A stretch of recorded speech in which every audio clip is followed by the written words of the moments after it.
आते हैं। वो कहते हैं कि आ, ये हमारी जिम्मेदारियां हैं, ये है वो है, लेकिन वह निकलना नहीं चाहते हैं। अरे आपकी जिम्मेदारी है तो आपके जब बच्चे बड़े हो जाते हैं तब आप फ्री हो जाओ, फिर उसके बाद नहीं। वो कब्र में दोनों पैर रहेंगे, लेकिन वो घर में ही मरेंगे, रिश्तेदारों के बीच में। तो व्यक्ति को इस प्रकार विरक्ति कभी नहीं आती। ये समझने वाली बात है। और बाहर के व्यक्ति, जैसे प्रभुपाद बता रहे हैं, घृणावश देखते हैं ब्रह्मचारी वान पर संन्यास आश्रम को, क्योंकि हमारा व्यक्तिगत अनुभव है, क्योंकि हम उसी आश्रम में हैं तो अनुभव रहता है। लोग बोलते हैं कि आप ऐसे कैसे रह लेते हो, आप पागल नहीं हो जाओगे, इतने सारे आदमियों के बीच कैसे रह सकते हो आप,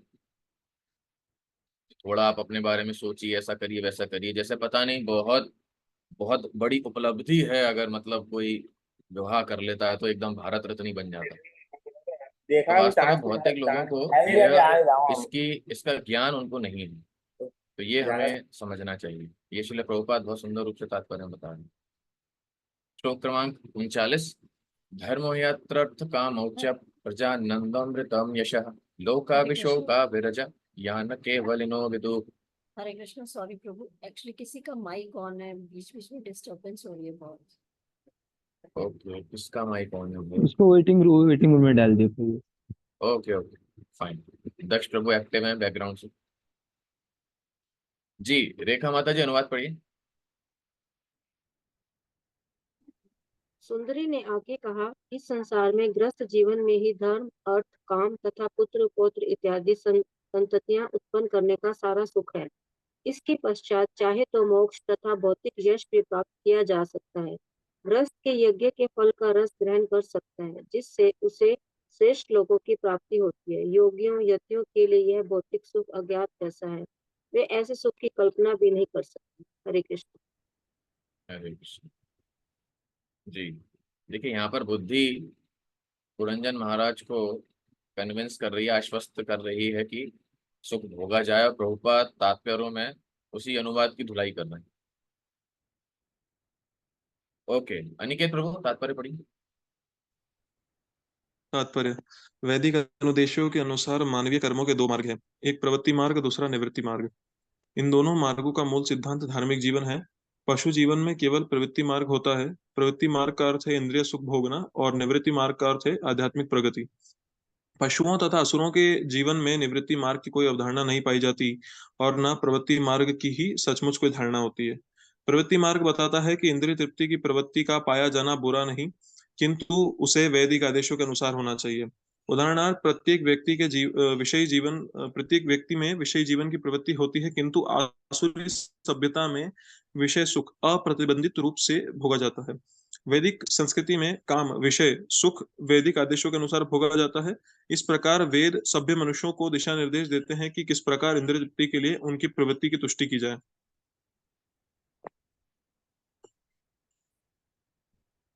पढ़िए आगे। किंतु निवृत्ति मार्ग में विषय सुख पूर्णतः वर्जित है। सामाजिक व्यवस्था चार आश्रमों ब्रह्मचर्य, गृहस्थ, वानप्रस्थ तथा संन्यास में विभाजित है, और इनमें से वैदिक आदेशों के अनुसार केवल गृहस्थ आश्रम में प्रवृत्ति मार्ग का अनुसरण किया जा सकता है। अन्य तीन आश्रमों ब्रह्मचर्य, वानप्रस्थ एवं संन्यास में काम विषय में कोई सुविधा नहीं है। इस श्लोक में स्त्री केवल प्रवृत्ति मार्ग की बात कर रही है और निवृत्ति मार्ग के लिए हतोत्साहित कर रही है। वह स्पष्ट कहती है कि यतियों को तो मात्र कैवल्य से ही प्रयोजन रहता है, अतः वे प्रवृत्ति मार्ग के सुख के विषय में सोच भी नहीं पाते। दूसरे शब्दों में, जो व्यक्ति गृहस्थ नहीं वरन गृह, आई थिंक प्रोजेक्ट कहीं छूट गया है कुछ। एक मिनट। हाँ, यहाँ से पढ़िए। हम्म। ये यहाँ से। दूसरे शब्दों में, जो व्यक्ति वैदिक सिद्धांतों पर चलता है वह भौतिक जीवन का सुख न केवल इस जीवन में सुखी रहकर भोगता है, वरन वह अगले जीवन में स्वर्ग को पाकर भी भोगता है। ऐसा व्यक्ति इस जीवन में सभी प्रकार का ऐश्वर्य यथा पुत्र तथा पौत्र इत्यादि प्राप्त करता है, क्योंकि वह सदैव धार्मिक कृत्यों में लगा रहता है। भौतिक कष्ट है जन्म, बुढ़ापा, रोग तथा मृत्यु, किंतु प्रवृत्ति मार्ग में रुचि रखने वाले लोग जन्म, बुढ़ापा, रोग तथा मृत्यु के समय नाना प्रकार के धार्मिक कृत्य करते रहते हैं। वे जन्म, जरा इत्यादि की तनिक भी परवाह किए बिना वैदिक अनुष्ठानों के अनुसार विशिष्ट धार्मिक अनुष्ठान करते रहते हैं। किंतु वस्तुतः प्रवृत्ति मार्ग विषयी जीवन पर आधारित है। श्रीमद् भागवतम का वचन है, जी प्लीज स्क्रॉल डाउन। यन मैथुनादि गृहमेधि सुखम ही तुच्छम। जो गृहस्थ प्रवृत्ति मार्ग में अत्यधिक अनुरक्त रहता है वह गृहस्थ नहीं वरन गृहमेधी कहलाता है। यद्यपि गृहस्थ इंद्रिय तृप्ति की इच्छा करता है किंतु वह वैदिक अनुदेशों के अनुसार चलता है, परंतु गृहमेधी केवल इंद्रिय तृप्ति में रुचि रखता है, उसे वैदिक आदेशों में कोई प्रयोजन नहीं रहता। गृहमेधी विषयी जीवन का समर्थक होता है। वह अपने लड़के बच्चों को भी विषय में प्रवृत्त होने देता है और अंत में सभी प्रकार के यश से वंचित रहता है। गृहस्थ इस जीवन में तो विषयी जीवन बिताता ही है और अगले जीवन में भी वैसा ही करता है, किंतु गृहमेधी को यह पता नहीं रहता कि अगला जीवन क्या है, क्योंकि वह इसी जीवन में विषय सुख भोगने में ही लगा रहता है। कुल मिलाकर यह कहा जा सकता है कि जो काम विषय के प्रति अत्यधिक उन्मुख रहता है वह दिव्य आध्यात्मिक जीवन की परवाह नहीं करता। इस कलयुग में तो विशेषतः लोग आध्यात्मिक उन्नति की परवाह नहीं करते। यदि कभी कभी वह इस ओर उन्मुख होता है तो यह देखा जाता है कि अनेक धूर्तों के बहकावे में आकर वह आध्यात्मिक जीवन की नकली पद्धति अपना सकता है। हरे कृष्ण। हरे कृष्ण। तो यहाँ पर यह बताया गया है कि बहुत विस्तृत तात्पर्य है कि जो स्त्री है, जो बुद्धि, क्योंकि वो विषयी है, वो केवल प्रवृत्ति मार्ग में प्रवृत्त होने के लिए उत्साह दे रही है तुरंत, और निवृत्ति मार्ग में हतोत्साहित कर रही है। चलिए, प्रभुपाद तात्पर्य बहुत सुंदर रूप से बता रहे हैं कि बाकी जो लोग हैं, भौतिक विषयी जो लोग हैं, उनका केवल आधार भौतिक जीवन में भोग ही रहता है। वो अपने बच्चों को भी यही सिखाते हैं, है कि नहीं? और वो समझते हैं कि वो बहुत बड़ा काम कर रहे हैं, और बहुत अच्छे से ऐसे लोगों को मिलाया जाता है कि ये देखिए, इनसे मिलिए, इनसे कुछ सीखिए। क्या किया है इन्होंने ऐसा खास काम? इन्होंने अपने माँ बाप के कहने पर शादी करी, फिर इनके बच्चे भी पढ़े लिख के बड़े हो गए। तो सीखो इनसे। क्या सीखना है ऐसे आदमी से? प्रहलाद महाराज कह रहे हैं, क्या यन मैथुनादि गृहमेधि सुखम ही तुच्छम। ये तुच्छ है। अब ये हमारे भक्तों के लिए नहीं है, ग्रह मेधि की बात की जा रही है। इसलिए प्रभुपाद तो कहते थे कि हमारे सारे जो भक्त हैं, गृहस्थ भक्त भी हैं, वो भी सन्यास के स्तर पर। हम लोग नहीं, हम लोग सन्यास के स्तर पर नहीं है, लेकिन हमें प्रयास करना है धीरे। तो ग्रह मेधि हमें नहीं बनना। ग्रह मेधि मतलब जिसमें सारा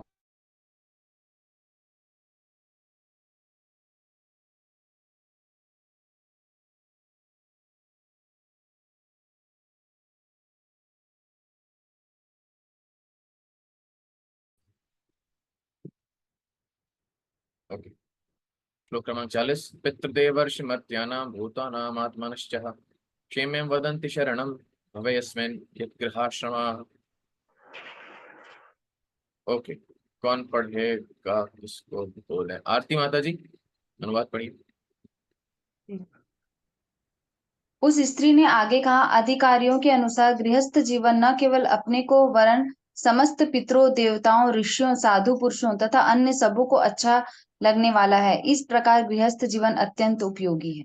हरे अत्यंत कृष्णा। उपयोगी है। ये देख, देवताओं, पितरों, ऋषि, साधु पुरुष सब यही जीवन बिताते हैं। तो क्योंकि ये मेरे से कल परसों ही मेरे घर वाले परिवारजन कह रहे थे, सभी ऐसे रहते हैं, तुम क्यों पागलों की तरह मंदिर में रहते हो? इसलिए प्रभुपाद इसका उत्तर तात्पर्य में देंगे। हाँ जी, इसको बोले पढ़ने।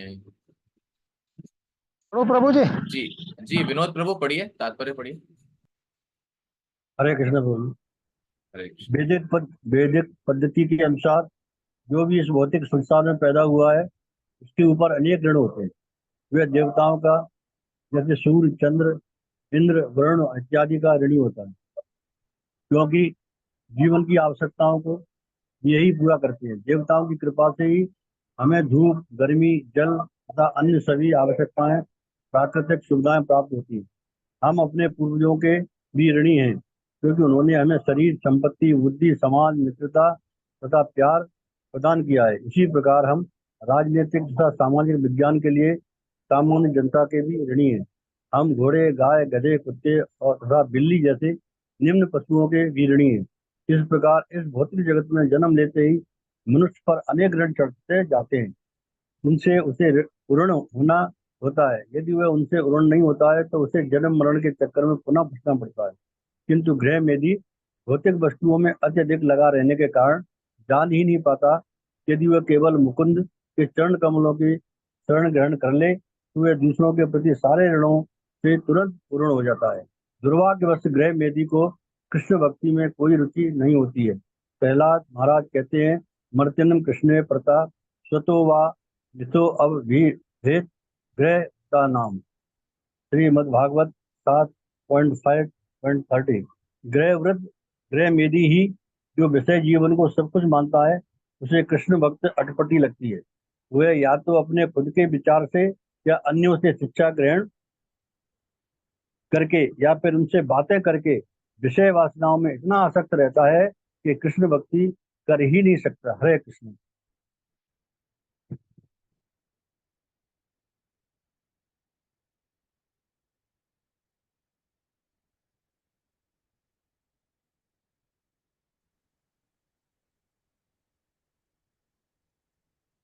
कृष्ण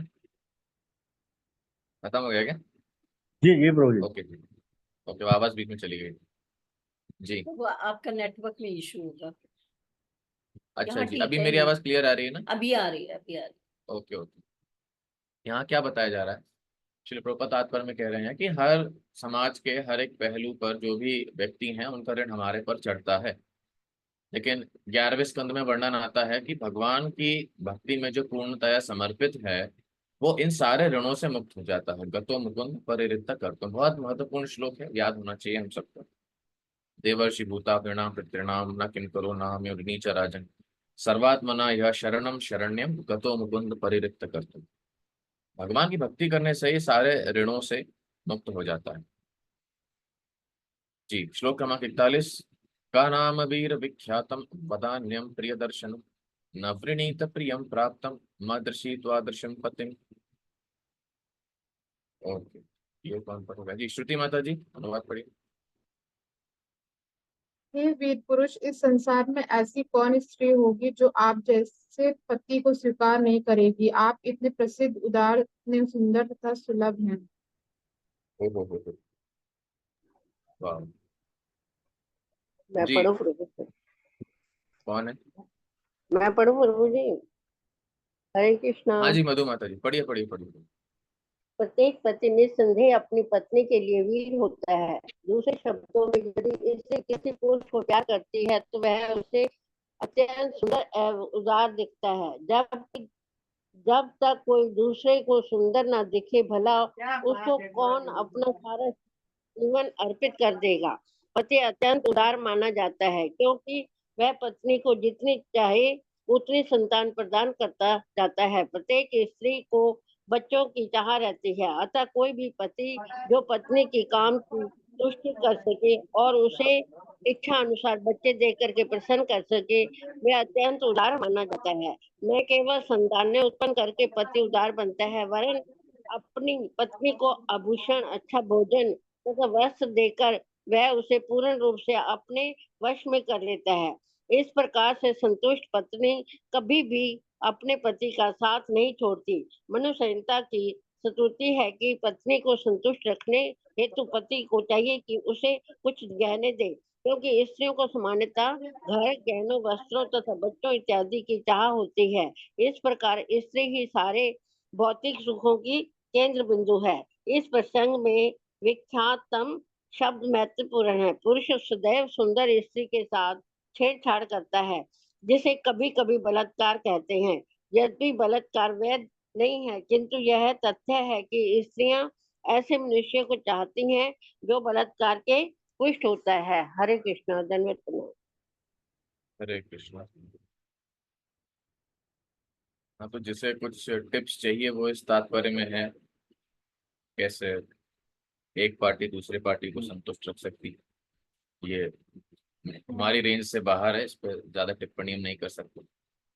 लेकिन केवल एक चीज मैं यहाँ क्लियर करता हूँ जो कि आखिरी लाइन में बताया गया है कि इस विषय में जो ये बताया गया है, विख्यातम शब्द महत्वपूर्ण है।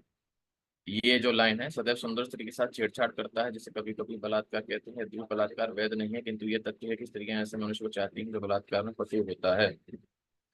इसको बाहर के व्यक्ति बहुत मिसअंडरस्टैंड करते हैं। आपने सुना भी होगा, नहीं सुना होगा तो अच्छा ही है, लेकिन बहुत लोग इस पर प्रश्न करते हैं कि श्रील प्रभुपाद ऐसे कैसे कह सकते हैं अपने तात्पर्य, स्त्रियों के विषय में ऐसा कैसे कह सकते हैं। तो वास्तव में कहने का अर्थ ये है, ये नहीं कि इसको अपराध के रूप में किया जाए।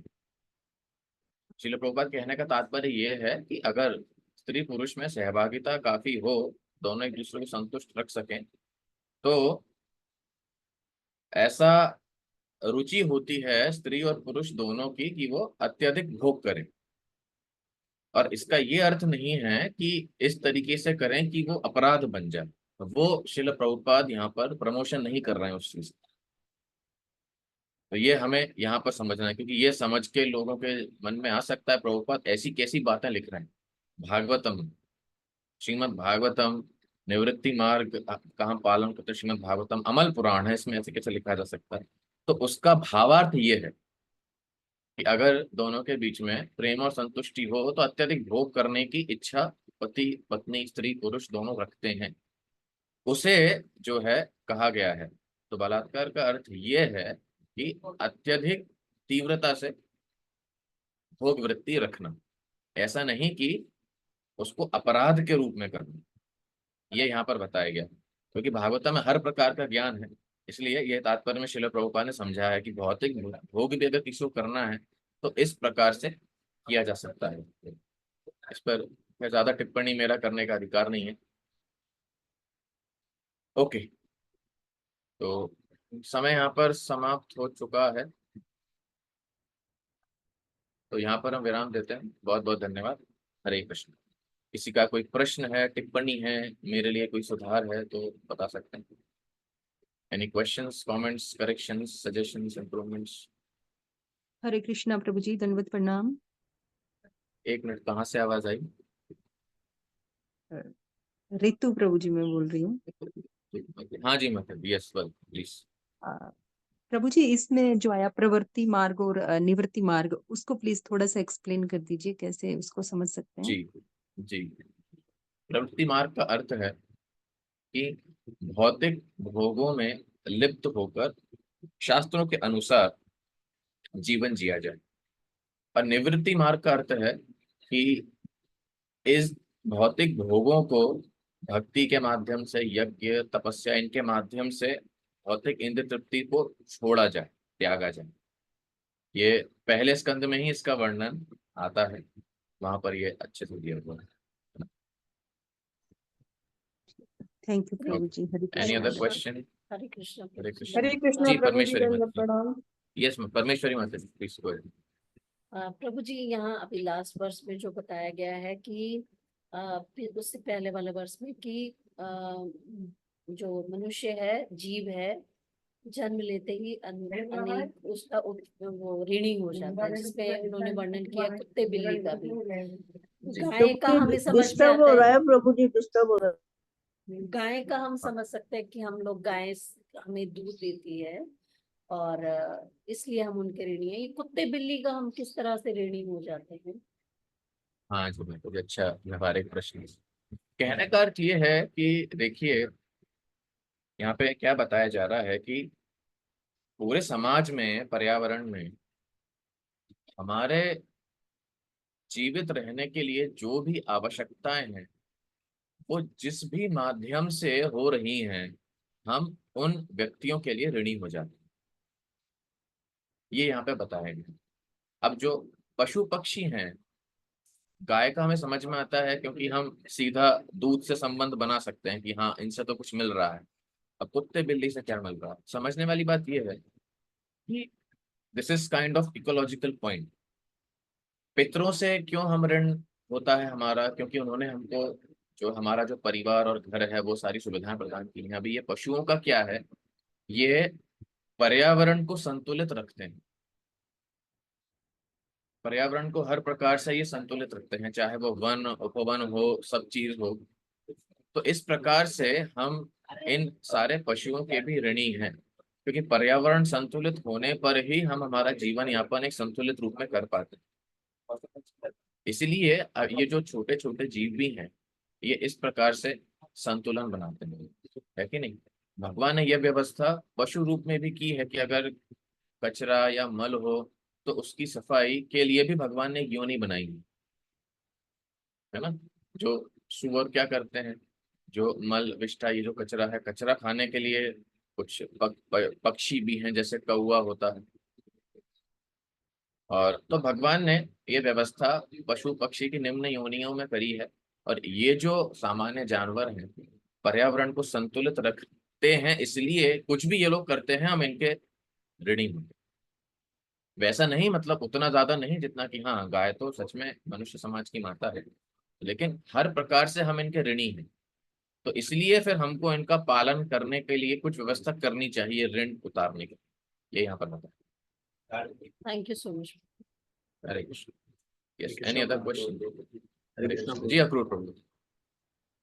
प्रभु जी, जो तात्पर्य है 36 का, जिसमें आता है जीव इस जगत में इंद्रिय तृप्ति के लिए आता है, वो उसकी बुद्धि जो स्त्री स्वरूप है उसे सही मार्ग बताती है, जिससे वो अपनी इच्छाओं को जी भरकर पूरा कर सकता है। प्रभु जी, यहाँ पे जो बुद्धि है उसको कलुषित बुद्धि के रूप में इंगित किया गया है, या फिर हाँ जी। जैसे हम देखते हैं प्रभु जी की, हम तो जनरली मन के द्वारा ही, मन के अधीन होकर के अपनी भोग को करते हैं। वो बुद्धि तो कभी कभी हमें सही मार्गदर्शन भी देती है कि हमें क्या गलत है क्या सही है। तो यहाँ पे बुद्धि से तात्पर्य क्या कलुषित बुद्धि है या? जी जी जी, अच्छा प्रश्न। बुद्धि से तात्पर्य यहाँ कलुषित बुद्धि से है। देखिए, मन के क्या कार्य होते हैं, मन क्या करता है, कौन बताएगा? What is the function of mind? किसे पता है, बताइए। एक्सेप्ट और रिजेक्ट। हाँ, एक्सेप्ट, रिजेक्ट, संकल्प, विकल्प, और प्रभुपाद और जगह कहते हैं थिंकिंग, फीलिंग, विलिंग। मन भावनाओं का उद्गार है, भावनाएं मन से आती हैं, इच्छाएं मन से आती हैं। अब उस इच्छा पूर्ति की व्यवस्था बुद्धि के माध्यम से की जाती है कि नहीं। It is arranged bye medium of the intelligence. अब ये बुद्धि केवल इंद्रिय तृप्ति के साधन जुटाने में लगी रहेगी तो ये कलुषित बुद्धि है, जैसा कि हाँ पुरंजन के पास जो स्त्री थी। वहीं पर यही बुद्धि अगर हमें निवृत्ति मार्ग पर अग्रसर करेगी, भक्ति में लगाने का की प्रेरणा देगी, तो दिस इंटेलिजेंस, ये जो बुद्धि है, ये शुद्ध बन जाती। इसके माध्यम से हम योग कर सकते हैं, जिसे बुद्धि योग भगवद गीता में। तो कलुषित बुद्धि इस प्रकार से है, मन से हमें केवल इच्छाएं आती हैं, हम व्यवस्था तो बुद्धि के माध्यम से ही करते हैं। Hare Krishna. Any other question?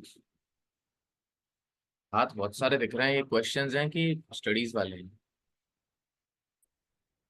Hare Krishna Prabhu ji, दंडवत प्रणाम। कहाँ से आवाज आई? हरे कृष्णा।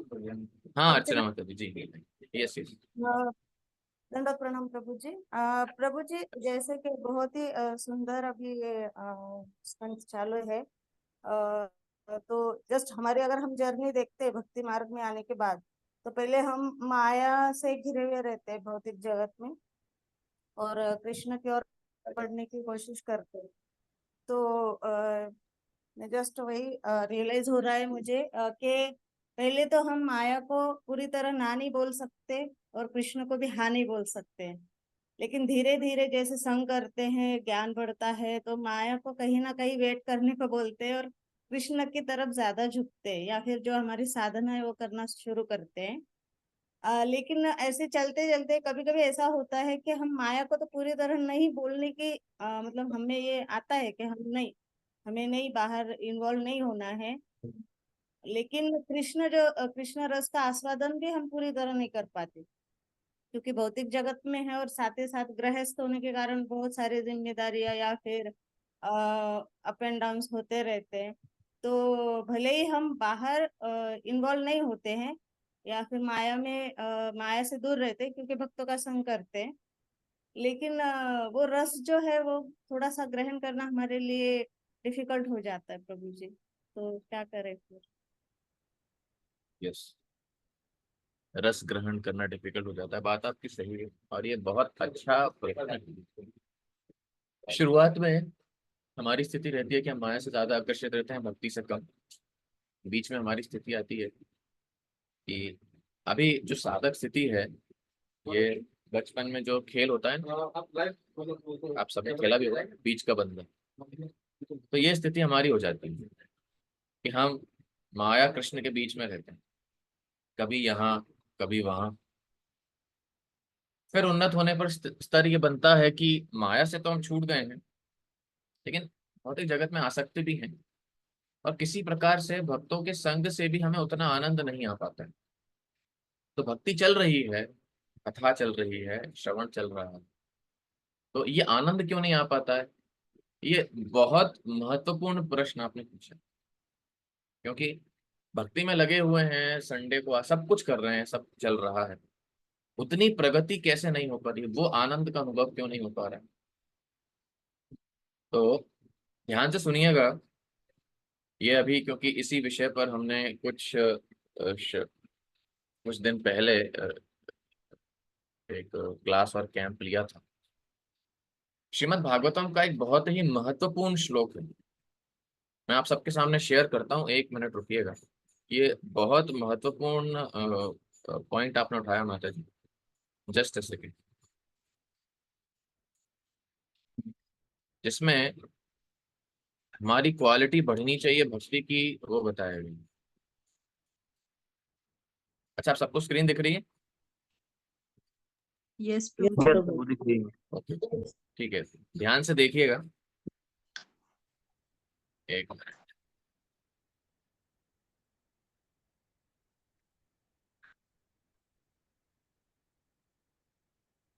रखना पड़ेगा, स्क्रीन देख पा रहे हैं सब? यस प्रभु।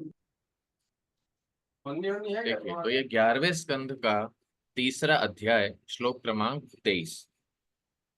ठीक है, यहाँ पे क्या बताया जा रहा है? 1 मिनट।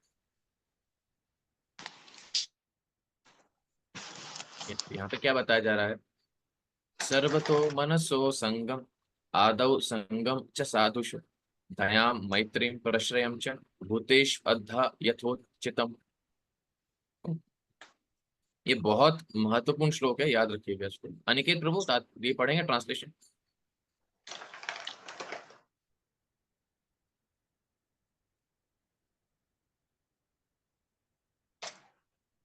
हरे कृष्ण। अच्छा, कोई है इंग्लिश पढ़ने वाला? प्रभु जी मैं पढ़ूं? हाँ हाँ, पढ़िए पढ़िए जी, सुरेखा माता जी पढ़िए। A sheer disciple should learn to dissociate the mind from everything material and positively cultivate association with the spiritual master and other saintly devotees. He should be merciful to those in an inferior position to him, cultivate friendship with those on an equal level, and meekly serve those in a higher spiritual position. Thus, he should learn to deal properly with all living beings. Hare Krishna. हरे कृष्ण। अब यहाँ क्या बताया गया है वास्तव में? यहाँ बताया ये गया है कि जो भक्त साधक स्तर पर है, उसे क्या करना है। हम क्या चाह रहे हैं, जैसे कि अर्चना माता जी ने प्रश्न पूछा, हम चाह रहे हैं कि इन भौतिक गुणों से हम मुक्त हो जाएं और हमारे जीवन में आनंद बढ़े, भक्ति का इतना आनंद बढ़े जिससे माया हमें तुच्छ लगने लगे।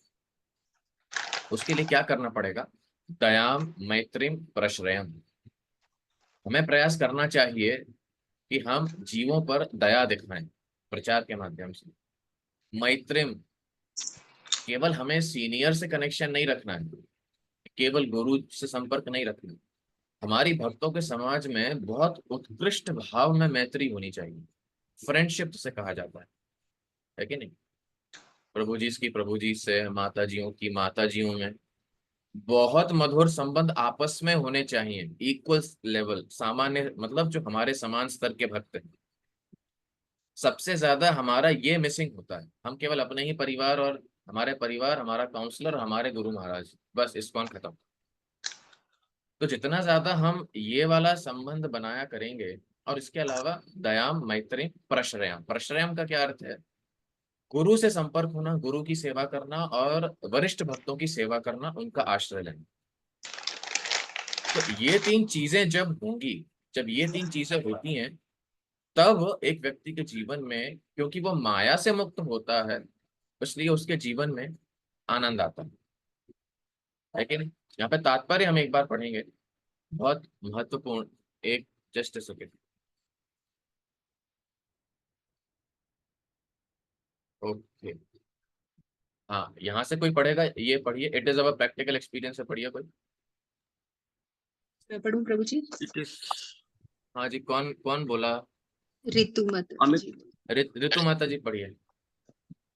It is our practical experience in the Krishna consciousness movement that those who are expanding their mercy by preaching the message of Krishna are making rapid spiritual progress, and their life is filled with transcendental bliss. Yes, Those क्या who क्या बताया गया है? Life is filled with trans, जीवन में इतना दिव्य आनंद भर जाता है। कब? जब जो दूसरों को प्रचार करने के लिए, दूसरों को भक्त बनाने के लिए अथक प्रयास कर। ठीक है, ये पहला प्रिंसिपल हो गया, दया। हाँ ऋतु माता जी आगे पढ़िए। Those those who those who neglect the quality of mercy, being uninterested in the missionary activities of the Krishna consciousness movement, are not filled with transcendental pleasure as described here by the word purya, पूर्यते, puryate. मतलब Puryate. जो ये कृपा दूसरों को देने का अथक प्रयास नहीं करेंगे, तो उनके जीवन में पूर्णता कभी नहीं आएगी। पहली चीज। अब ये करनी कैसे? ये पहला नियम हो गया दयाम। अब ये दयाम का नियम करना कैसे है, वो यहाँ बताया जाएगा। एक मिनट।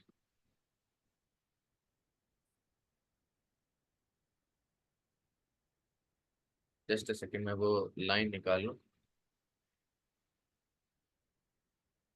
अरे कहाँ गया?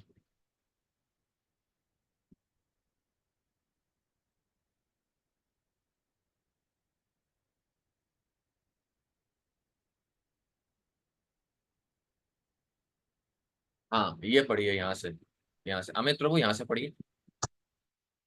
हरे कृष्ण प्रभु जी। If one preaches Krishna consciousness sincerely under the guidance of bona fide spiritual master and in the company of fellow preachers, one is perfectly fulfilling the statement of this verse of Srimad Bhagavatam, and thus he will come to the point of sarvato manaso sangam, or complete detachment from the illusionary energy of the Lord. Yes Chaitanya yes, Mahaprabhu धन्यवाद प्रभु, धन्यवाद प्रभु। हाँ, बस यहीं तक पढ़ना था। अब देखिए, ध्यान दीजिएगा यहाँ क्या लिखा है। देखो, बहुत ध्यान से देखिए यहाँ क्या लिखा है। प्रभुपाद के तात्पर्य इतने जोरदार होते हैं। यहाँ क्या लिखा है? माया से मुक्त होने का और जीवन में अपार आनंद पाने का क्या तरीका है, यहाँ देखना। यहाँ हमें बताया जा रहा है व्यावहारिक रूप से। आचार्यों की टीका इसलिए महत्वपूर्ण होती है, व्यावहारिक रूप से हमको भक्ति कैसे करनी है, वो यहाँ देखिए। यहाँ आप हमें देखने में मिलेंगे क्या कहा जा रहा है। If one preaches Krishna consciousness, हमें प्रचार करना है, जीवों पर दया दिखानी है। कैसे? सिंसियरली, नाम के वास्ते नहीं, मेहनत करनी है, उसमें प्रयास होना चाहिए। लेकिन कैसे? अकेले नहीं, under the guidance of a bona fide spiritual master. गुरु के निर्देशन में क्या प्रिंसिपल आया? सबसे पहला दयाम, प्रचार के माध्यम से। गुरु के निर्देशन में उनकी सेवा करके, प्रश्रयम, आश्रय लेकर। क्या इससे हो गया?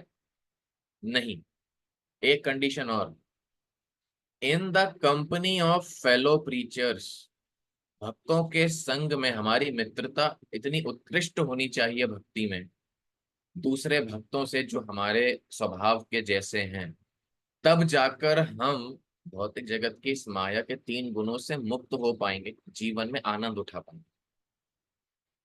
है कि नहीं?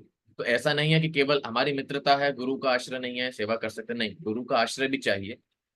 सामान्य जो हमारे भक्त हैं साथ में, उनसे हमारी मित्रता बहुत अच्छे स्तर पर होनी चाहिए। बहुत अच्छी फ्रेंडशिप हमारी भक्तों के बीच में होनी चाहिए। और फिर अगर हम बाहर प्रचार करेंगे, तो हम बाहर ज्यादा प्रचार कर सकते हैं, और उसके माध्यम से हमारे जीवन में बहुत आनंद आएगा। माया से हम स्वतः ही मुक्त हो जाएंगे। है कि नहीं? हम ये मिस कर देते हैं, या तो हम प्रचार नहीं कर रहे हैं, ठीक है, या हम भक्ति कर रहे हैं लेकिन हमारे संबंध भक्त समाज में उतने अच्छे नहीं हैं। मतलब ऐसा नहीं कि हम लड़ाई कर रहे हैं, लेकिन संबंध बना ही नहीं पाते हैं। ये हमें बहुत ध्यान पूर्वक करना चाहिए, सबसे ज्यादा महत्वपूर्ण ये है कि नहीं। आंसर टू क्वेश्चन अर्चना माता जी, बहुत अच्छा प्रश्न पूछा आपने, तो मजबूरी में मुझे ये सब बताना पड़ा, उसके लिए बहुत बहुत धन्यवाद। बहुत ही एक्सप्लेन करके अच्छे से समझ में आया मुझे। और एक्चुअली वो अभी जो आपने श्लोक बताया तो मैं दोबारा वो वापस से पढ़ भी लूंगी। और बहुत जी, मैं चैट में डाल देता हूँ ये श्लोक, आप पढ़िएगा, कोई प्रश्न हो तो पूछिएगा भी। 11-3-23 चैट में डाल दिए। बहुत बहुत धन्यवाद। Okay, thank you very much माता जी, हरे कृष्ण जी। और कोई प्रश्न? Yes Amit Prabhu, you have a question? No Prabhu ji, अभी तो समझ में ही थोड़ा कम आता है। अच्छा अच्छा, ओके ओके, ठीक है। हाँ जी, मीनू माता जी, आपका प्रश्न है क्या? ये पढ़ने के लिए हाथ खड़ा किया। हाँ प्रभु जी, रीडिंग के लिए हाथ रेड किया था। Okay okay. और ये रेडमी 9 है, कौन है ये प्रभु जी माता जी जो भी है? ओके, एनीवेज ठीक है, किसी का पढ़ने के लिए नहीं है या प्रश्न नहीं है तो हम यहाँ पे समाप्त करते हैं। बहुत बहुत धन्यवाद। हरे कृष्ण। ग्रंथराज श्रीमद् भागवतम की जय। जगत गुरु श्रील प्रभुपाद की जय। निताय गौर प्रेमानंद।